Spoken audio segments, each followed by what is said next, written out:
Hello and welcome to a festive edition of Metal in the Cabin. I'm Greg, and on today's show we have Topher and Cici from brand new horror rock band Shaking Corpses. We talk about murder, we talk about insults, and they also play a fantastic version in the cabin of their first single, a Christmas single called Yuletide Queen. So stay tuned, because this is Metal in the Cabin.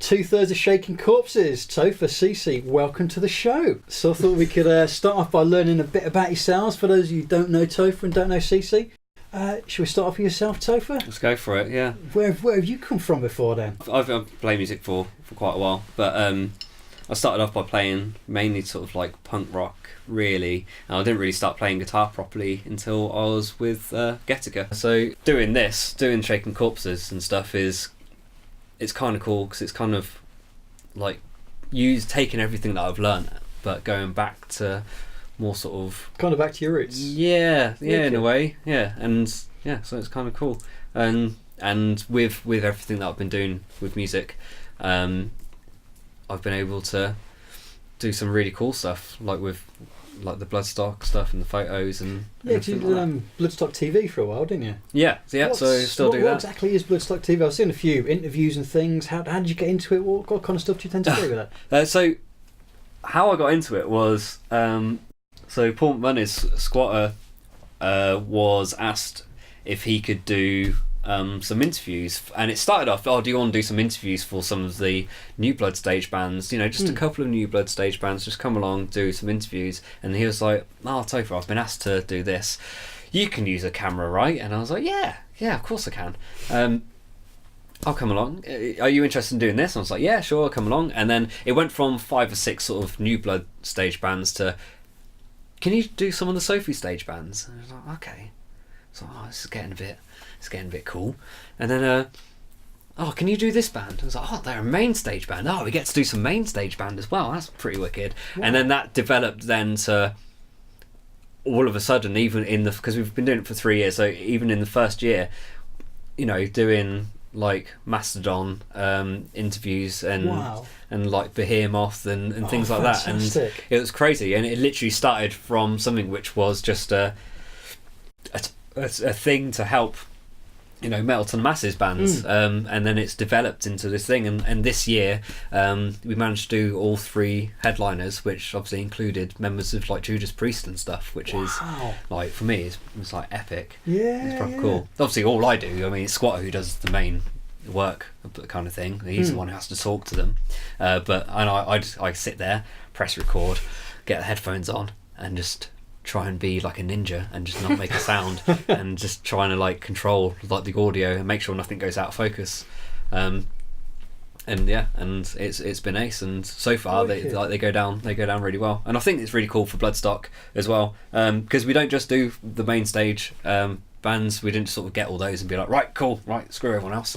We still do the New Blood stage bands as much as we can, the Jaeger stage and everything like that, because it's cool for bands for New Blood stage where we've had like a New Blood stage band going, hi, we're blah blah blah, and you're watching Bloodstock TV, and then it will go into like an interview with like Joey Belladonna from Anthrax or something like that. And so you just get that, you're able to give those like little cool moments to the bands who wouldn't normally get stuff like that. And being in a band like that for quite a while was just it's kind of cool. It's like it's my own little way and Squatter's way of sort of like giving back and saying thank you for being, because we can do that if we want for the bands. Of course, with Gehtika you've played some pretty big crowds on the Nubla stage and the Sophie stage. I think Cici, you've also played a pretty massive crowd before, I suppose. Tell me about that. That was in Holland with the Sex Pistols. There were 6,000 people there, which was cool. Wow. It's the most I've ever played to so far. How did that come about then? Well, I was playing a gig supporting them actually in my old band, and then they asked me a few weeks later, our bass player can't make it, can you dep for us? Wicked. So obviously I said yes, which I was really nervous about actually, but I've sort of made myself do it. And I learned, I think they played 30 songs or Wow. 27 to 30 songs, something like that. Well, so was it an hour and a half set or something like that? Yeah. Wow. So I learned that in a week, and then I'd never met them before I played the gig. Blimey. Even though we had gigged together, I'd never spoken to them before. So they were so impressed they picked someone from a completely different country to come and get to them. Wow. They're actually from Britain, but right. yeah, this was for a gig in Skegness Alternative Fest, and well, yeah, it was a good gig. There was 3,000 people at that one, which was pretty cool, and I'd never met them, never rehearsed with them, so it was very nerve-wracking. See, that's ridiculous. That's crazy. It was pretty rock and roll. And then this one in Holland, obviously their guitarist couldn't do it, so I'm sort of their stand-in guitarist and bass player. So this is my first time playing abroad, actually, and yeah, that was a good gig. Fantastic. I had some technical issues for a lot of the gig, but everyone was really helpful trying to sort them out. So what it happened? was. No one knows. Right. To this day, everything. Apart from one guy in the back. Yeah, everything was fine in the sound check, and all my monitors were fine. I got a good tone and everything. And we had hired instruments, so none of us had played the guitars or anything before. Wow. And then in soundcheck I was like, okay, it's fine. They're all really nice instruments, actually. And then as soon as we actually start playing the gig, I've got no sound at all. And nothing in my monitors, so I had to quickly run to the side and say, help. Yeah. And it took them maybe the whole of the first song to actually get me sound. Blimey. But thankfully they were really helpful, and yeah, it worked out in the end. if it's suddenly fixed, I think that sounds like someone made a silly mistake. They fixed it and they're not going to admit to it. Dick dastard. Yeah. Who knows? No, in fact, I've stopped using wireless things for a while. Really? Because every single time I'd use one, it would mess up. So I had Bloodstock Sophie stage where you're playing along, dancing around as I did in Gehtika, and then wireless comes off, goes up and swings and smacks me right where you don't want it to smack you. And it was like, sweet, no one has seen this. Look out straight away, and I see the Coventry lot go. And then what makes four, eh? Yeah, great. Well, my system's just a Line 6 G30. Well, that's actually what it is. Apart from the clips snapping off the back because it's Line 6. Yeah. Apart from that, I've been lucky with it. Works fine. All the battery packs, the flappy bit on the which hold the batteries in. I'll fix that as well. Yeah. So Line 6, if you're watching us, we all want endorsements because clearly we love your products. That's a lovely little segue. Yeah. Cici, I hear you have a couple of endorsements. Yeah. Probably not by Line 6. I guess me and Topher and probably everybody watching wants to get an endorsement. How on earth did you get some endorsements, and what does it actually mean? So the first one came about. I was at the London Bass Guitar Show, and that was not this year, the year before, and I was chatting to these guys on Scott Dixon, and they make flight cases, and they've recently released a line of amps and stuff, which is cool. And they do monitors and everything, and so I was chatting to them, and they're like, you seem really nice, you seem really into the music, and I went away, obviously because I wanted to see the rest of the show, and my mum actually, Taxi, she got chatting to them, and she Wow. I don't know what they said to her, but she came back and she's like, oh, Karina, they want to, they've got a surprise for you, and they came back and goes, yeah, we'd really like to endorse you. We've seen your stuff online. Wow. We think you seem like the type of person we'd like to endorse. I don't know what they saw of me, but I'm glad they did because I love their stuff. Fantastic.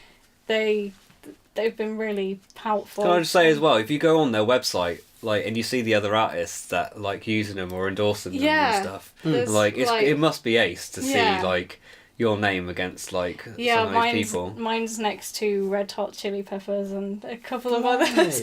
It's quite cool, yeah. So I guess your advice is take your mum to shows. Or take your mum to show. Take my mum to show. Wicked. Yeah, she loves live music, so I'm sure she would. Has she be been to very see happy. gigs? Yeah. The other endorsement is Ashdown. Oh, wicked. And I've loved their amps for quite a while, and again I was chatting to them at the bass show, and went home and I've been thinking I'd really like to get endorsed by them, but I just don't think I've got enough out there at the moment. I'll leave it. And then a couple of weeks later I get, oh, by the way, we've put you on our website as an artist. I'm like, wait, what?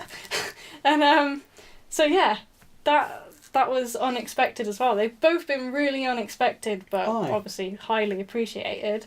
And yeah, so I still love their amps, and they've actually got some headphones now, which I... Well, it sounded like an advertisement, but carry on. No. Which I have. I bought them.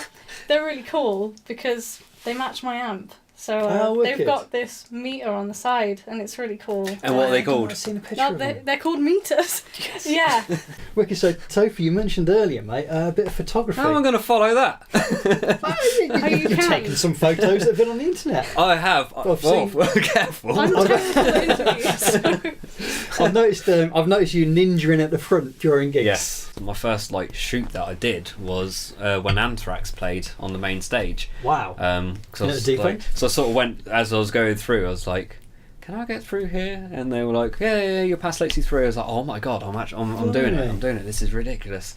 And you're there, and then the first time you get someone Joey, Belladonna, he'll look down and you're looking through it, and you see them look at you, and and then when he sticks his tongue out at you or anything like that, you just get this instant shock wave of oh, this is awesome. And it was one of those moments then when I was like, oh, I want to do this, I really want to do this. And so being super privileged in having that experience to start with, I was able to get some really cool advice from people who'd been doing it for years and years and years and years, like Will Tudor and people like that, who just helped me out immensely in improving my skill and knowing what equipment that I needed. So I do Amplified Festival. The first year I was doing that through Moshville Times, who I do a lot of the gig photography for. And reviews sometimes. Yeah, and the reviews. The first review of Barbikan was in the Moshville Times by you. Rolling nice. The D20 for the chance at a place of Bloodstock, I think it started off, yeah. Yep. Yeah. And if you wanted to... wasn't it about... make you want to duel your friendly neighbourhood wizard or something. Yeah. Or it's yeah. That was it. The politeness of queuing up at a post office. I remember reading that and I'm like, wow, it's like we're a real band. We've got a real review in an online magazine. Yeah. Nice, man. Yeah, sweet. And so being able to do stuff like that was proper cool.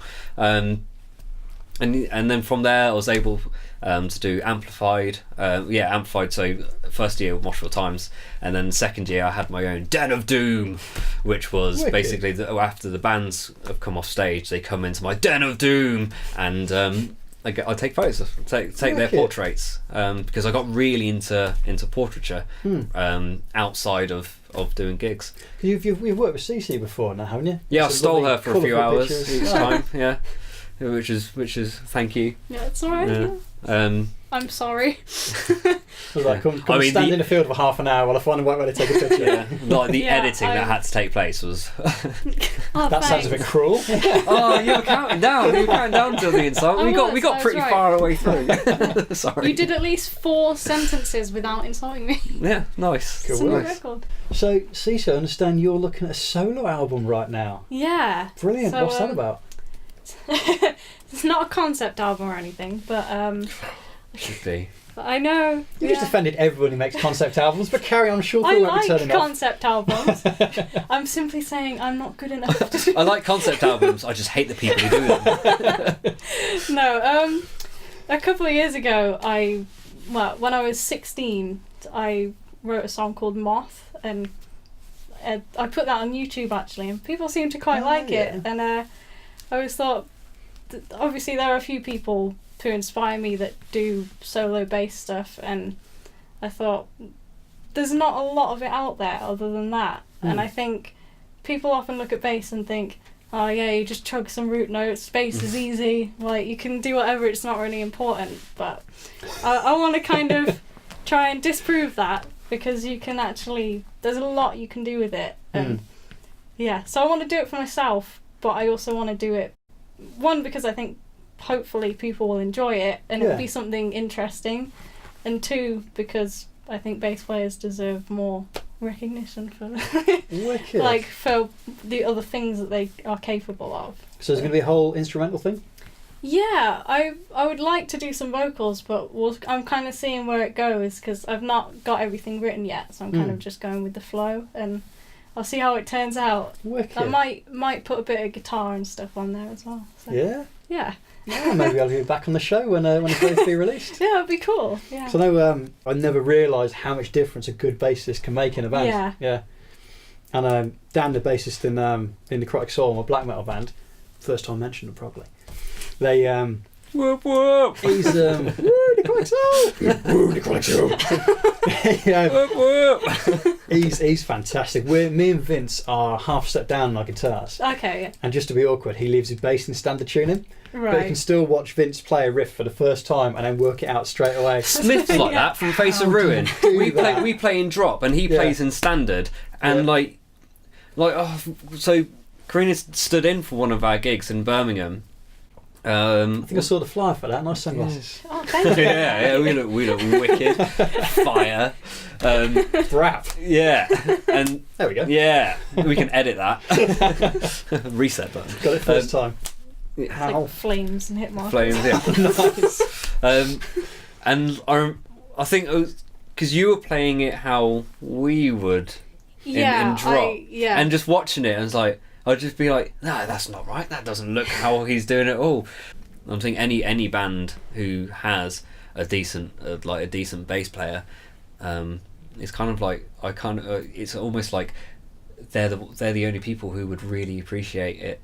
I know what you mean. Yeah.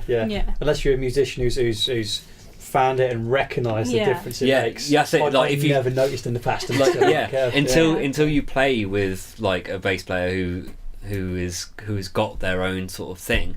Like I think like all of a sudden you feel really spoiled and it's really cool. So I'm lucky now with like both bands that I have. I've got like a super creative bass player who I can just sort of like riff off and not have to worry too much about what I'm playing, because they're going to steal the limelight anyway. You're doing well at making up for the insults. Yeah. Oh, and the other thing as well is there's just really nice people. So you mentioned you're in two bands. We've spoken about the Face of Ruin a bit. Shaking Corpses. Yeah. The new, what was it, horror rock, horror punk rock? How would you? Because I felt so for this Christmas single, we had to put out when we were putting it onto like Spotify and iTunes on the 14th of December, if this isn't out before then. You've got to choose a genre, and like I was like laughing with you because I was like, as you're going on to genres, and like it's not like, you know, when you choose your Facebook genres, or back in the day like MySpace genres, you'd had like a whole reel of like alt gent prog blues or things like that. Blackened. Blackened death. You don't have that when you're doing these things. You've got like, they didn't even have punk. So like you've got rock, alternative. It didn't have country. You had folk, but it had the difference between K-pop and J-pop.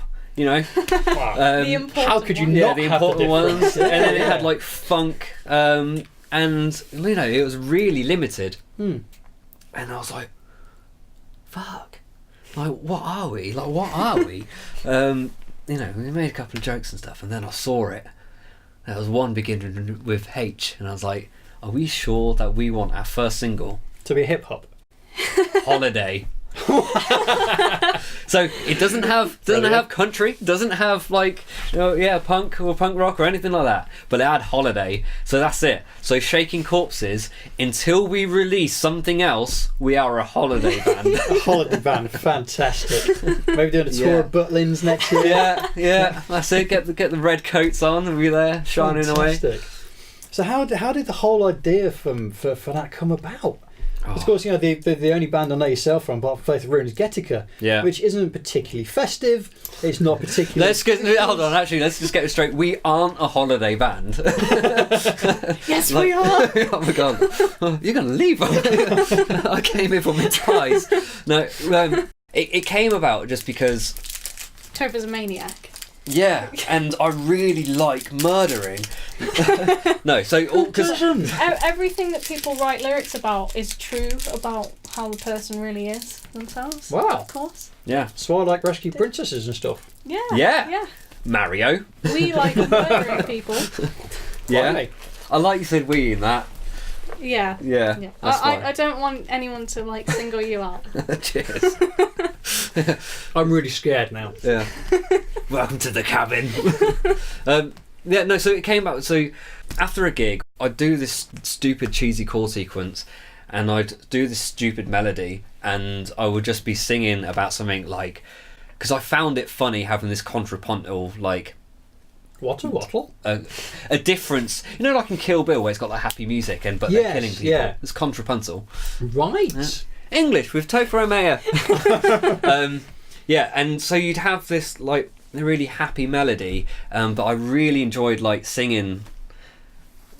I found it funny to myself. I found it funny to be singing like yes, death, cha cha cha.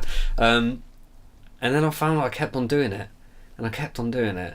And then I really wanted to do like a project like with Karina and stuff because we got along really well. And then I was like, we had like literally like a 20-minute kind of thing, and like these are some of the stuff that I've written. And then you sort of did this like little, and I'm like, oh, that's kind of cool. And then I always had it at the back of my mind that I wanted to do something. And then for Moshville Times, I went and reviewed Alice Cooper's show. And it was that show which made me go, fuck it. I just really want to. He doesn't care about how technical his stuff is. He doesn't care about metal elitists not liking his thing. He is just doing him, and he being theatrical, and he doesn't care. And I don't know, and it just really kind of struck with me that I was holding so much on to try and be like the fastest, most technical person when I'm far from it in reality. Like I know like a couple of scales and some patterns, but I wanted to do something where I wasn't restricted in something, and mainly like it's because these songs kept on coming back to me, and I kept on laughing to myself about them, and then I just thought, I kept seeing things that made me go like, do it, just do it, just fuck everything and do it. And so I did, and then one day I just put out a thing of just going, I'm looking for a drummer just to see what would happen, and then I got a ton of interest, and I was like, oh my god, oh crap, this is actually going to happen. And then Dave from Rain and Fury and 4 Foot Fingers messaged me, and it was like, yes, like there was barely any thought in it. It was wicked. I want that. And it's because when some of my first ever gigs that I went to when I was a teenager was to watch him. And so for me it was like, everything's kind of linking with this, and it's cool. I'm just really sorry that it's songs about gore and murder and things. Wicked. So how did Cici join the band then? Well, actually, you're here, Cici. How did you join the band? Topher actually messaged me and he was showing me some of the stuff, and basically he asked me if I wanted to be a part of it, and I really liked it, and obviously it's an honour really to be in a band with him and Dave. They're both amazing musicians, so cool. Yeah, and it's exciting as well because it can be theatrical. Obviously I get to play around with makeup. I don't usually look like this. and I get to be kind of a character, and it sort of brings a new dimension to the performance side of it. So Awesome. it's really exciting in that sense, as well as funny, because Topher was saying as well, he sort of wanted the songs to be like really catchy, so they get stuck in your head and you find yourself singing them, and then you realise what the lyrics are and you're like, I shouldn't really be singing this. Oh, so it's a bit like you want to catch people out, really. And yeah, so the songs are more focused around like sort of, I suppose, being catchy and like humorous rather than being ultra complex. At the moment, I've no idea where it will go, but yeah. Nowhere. That's the thing. That's the joke. It'll go nowhere. Yeah, I think I don't know if everyone's expecting, like, obviously because Topher being in metal bands and I was in a prog band.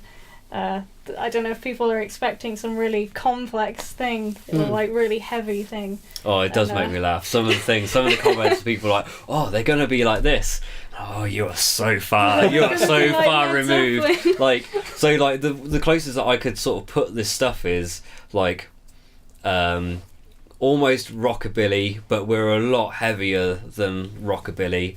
Every kind of things have like a swing to it.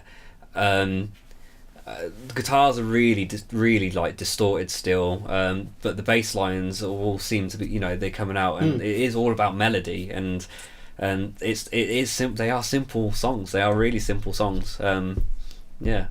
Well, that She Moans that you put out, the first demo, whatever it was, that is so catchy.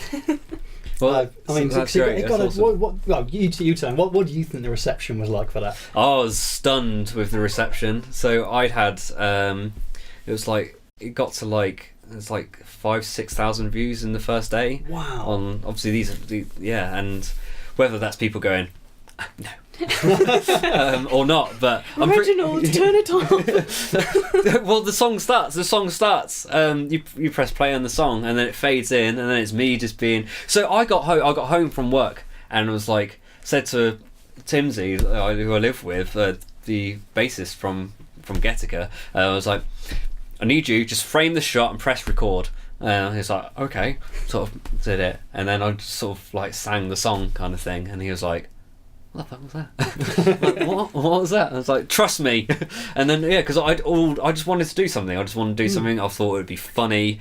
The only people I thought would see it would be like my mum, and you know, and a couple of friends who'd go, what the fuck are you doing? And then go away. But it didn't, and it kind of it caught on, and people started sharing it. Like, it had like 200 shares at one point and stuff like that, and it was it was ridiculous. Ended up on YouTube. I didn't put it on YouTube. Cheeky. Who put it on there? Blimey. Who put it on there? I don't know. But yeah, so it was just cool, and it just caught on. And I think that was another moment where I was just like, oh my god, like, you know, I'm going to do this, and it's going to be hilarious. I need to make this, like, the point that, like, we're not a comedy band as such. I wouldn't say it's a comedy band. I mean, it's kind of funny. It's humorous. Yeah, it's humorous just because of, like, I mean, it's happy music, but the lyrics are really dark. Yeah. Like, a lot of the time. Sometimes I have to sort of, I read what I put and I'm like, oh no, can't do that. So this Christmas song, there's a couple of lines in there that I was like, oh no, that's too much for Christmas. It's like it's humorous, but because it's morbid with a really happy sounding song underneath it. So yeah, it's not like they're comedy lyrics. Obviously, we don't take the lyrics seriously. Like yeah. Let's get that straight too. Yeah. But yeah, like so with She Moans, like you can I think that gives like a really good general idea on the sort of stuff and how we're going through. Although that one has a guitar solo, and like rarely do these songs actually have guitar solos, because I don't have to do it now, so screw it. I know what you mean there. It's nice in my new band not having guitar solos, because I just don't have to worry about Well, it. yeah, and this is the first time that I've done like vocals and stuff as well. So I kind of want to be like, I want to kind of concentrate on that for a little bit. Once I got a bit more confident with that, then go ahead. We'll go ahead. But the other thing as well is obviously we're a 3-piece. You're so much more like Exposed. You're so exposed as a 3-piece. So when I was not expecting that to happen. So we went and did like the first rehearsal. We get in a room together. I'm like, chord. Oh my god, it's only me. Like that's all I had. And like obviously then the bass is there underneath and the drums are smacking away. And Dave plays loud, like really loud. And so yeah. And then I go to start the vocals. Now I am not the most confident of people. So I go to start these vocals and immediately it's like, and that's it. Everything just tightens up, closes up, and I was like, I just cannot do this. It took me ages, didn't it, to be able to just start. And even when I started, I just couldn't do it. And then I get home and I'm singing like an angel. I was like, where was that an hour ago? Yeah. I've done some like kind of half decent shows and stuff. Like I was fine, but singing in front of 2 other people. No, you can't do that. Can't do that at all. Yeah. So I'm still getting over that. And so yeah, that's been fun. And I think that's another reason why I kind of really want to do this band, and because it's so different. Wicked. Yeah. So have you got any plans for gigs coming up? We're playing Mosh Against Cancer, Wicked. Coventry. So fantastic. I'm so lucky to have. I would have played it every year. It's been on now. Twice with Gehtika, once with Face of Ruin, and now with Shaking Corpses. And we're looking forward to it, I think. Yeah. Fantastic. Yeah. So one exciting thing that you're going to be here for today is to play us the Shaking Corpses Christmas single. Yes, that first single is a Christmas single, and it's going to be average as hell. So tell me about the festive average as hell song then. So I thought it'd be funny. That's it. That's kind of generally how this band has done everything so far, which is just like, oh, this will be funny. Brilliant. And then, and so the song is about using a lady as your Christmas decorations. Wow. Yeah. We were hoping that it would get put on some random Christmas playlist and end up being wicked. played by mistake at some family party. Cool. Well, here it is, Shaking Corpses with Yuletide something. Yuletide Queen. Yuletide Queen. I did do my research, honestly. Yeah. Brilliant. Enjoy.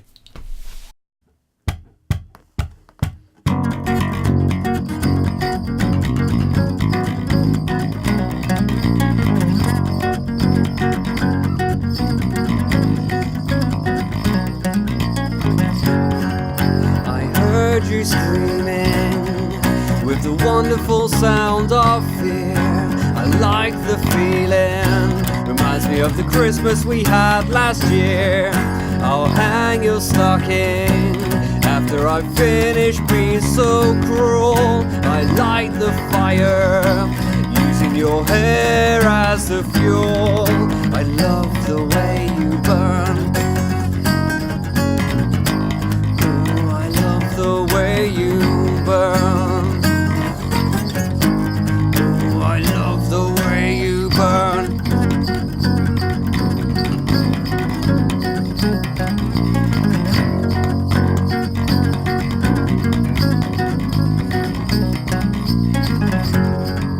I'll be your wise man, 'cause to me you're a star. You shine so brightly, I will follow you from afar.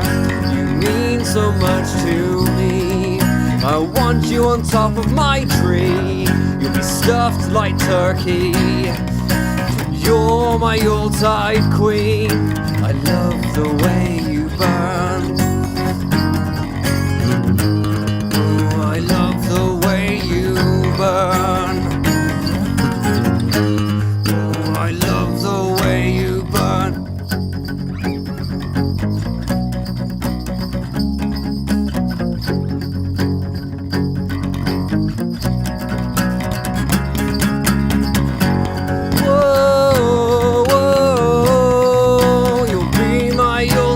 Queen. Whoa.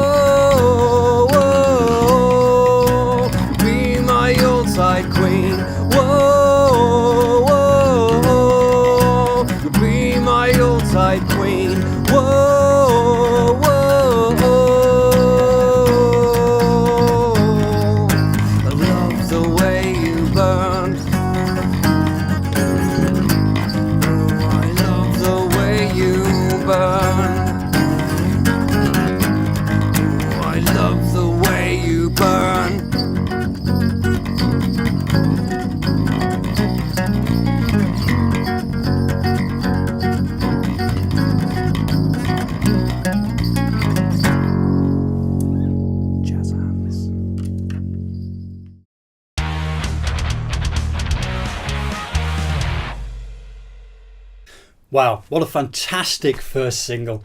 I want to say a huge thank you to Topher and Cici for joining me on the show. If you enjoyed Yuletide Queen, it's available on all major streaming platforms today. Head over to the Shaking Corpses Facebook page. You can find a link in the description below, or contact Topher or Cici or pretty much any of us and we'll point you in the right direction. In the meantime, my friends, stay metal.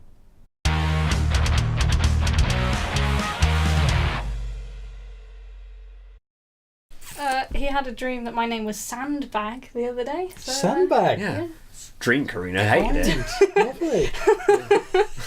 So I want you to call me Sandbag from now on. Okay, we'll do. See? But real life Karina loves it. Sandy or Baggy for sure. It's bag. Baggy. Yeah. That's the Brilliant. best one. Yeah. Yeah.